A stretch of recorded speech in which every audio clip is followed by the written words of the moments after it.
Vamos mergulhar na análise de um caso que parecia sinceramente perdido. Um verdadeiro beco sem saída financeiro, onde a justiça toda dependia de um único detalhe: a verdade que estava ali, escondida bem no meio dos números. Pois é, essa era a pergunta no centro de tudo. Imagina a sua situação: ter a certeza de um direito, mas simplesmente não ter como prová-lo. Há uma sensação de impotência gigantesca, e foi exatamente esse dilema que deu o pontapé inicial para essa jornada toda. Tudo começou aqui, com esse documento. Para o cliente, um servidor público, essa linha era o fim de uma poupança de décadas. Já para o advogado dele, era o começo de uma batalha que, francamente, parecia impossível de vencer. Então, vamos entender o cenário inicial. O problema que parecia não ter solução e a injustiça que ele carregava. O Sr. Oliveira, nome que a gente está usando para manter o sigilo, tinha o direito do lado dele. O advogado tinha a tese jurídica toda montada. Mas faltava a peça-chave, a prova numérica.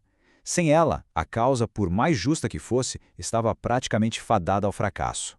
Era aquela dor de saber que se está certo, mas não ter como demonstrar isso.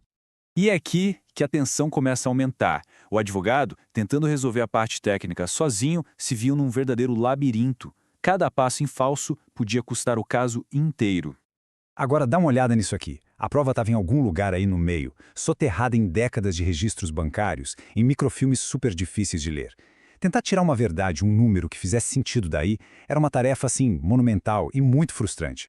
E esse é um medo que, olha, assombra qualquer profissional do direito. Aquele receio de ter uma tese sólida, bem construída, e ver tudo desmoronar por falta de capacidade técnica para prová-la. A cada dia que passava, a chance de encontrar a verdade parecia escorrer por entre os dedos. E então veio a virada de chave. Essa frase marcou a chegada de um parceiro estratégico, a entrada do assistente técnico na história. Alguém que falava a língua dos números e que podia traduzir a tese jurídica em uma prova concreta.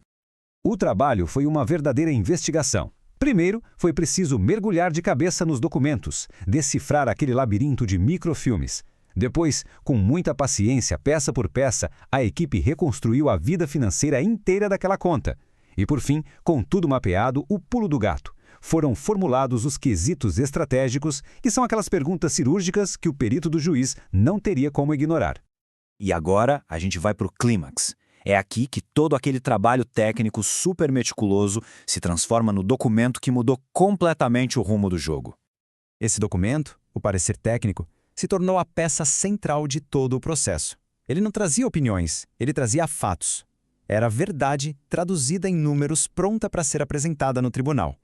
E aqui está o resultado de toda essa investigação, o momento da verdade.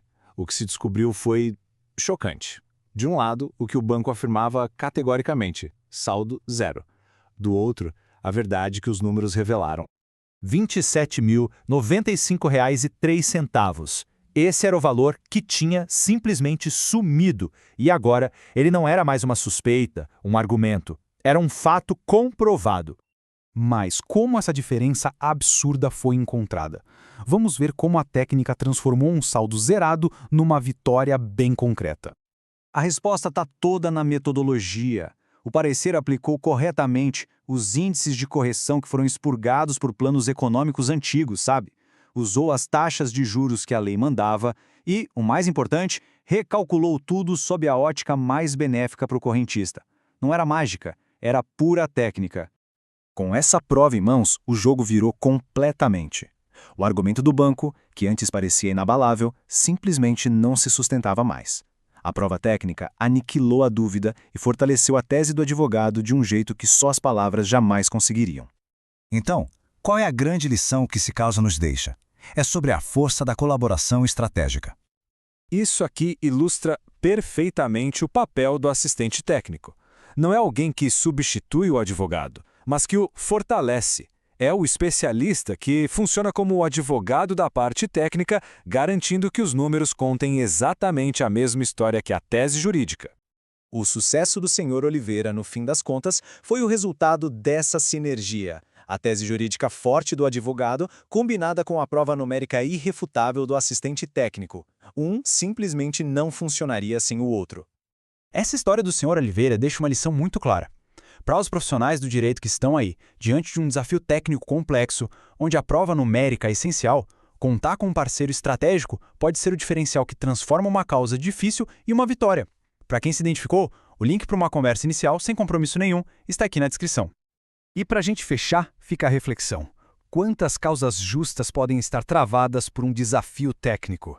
Já aconteceu de um caso que parecia ganho encontrar um obstáculo puramente numérico? Compartilhe um pouco dessa experiência nos comentários.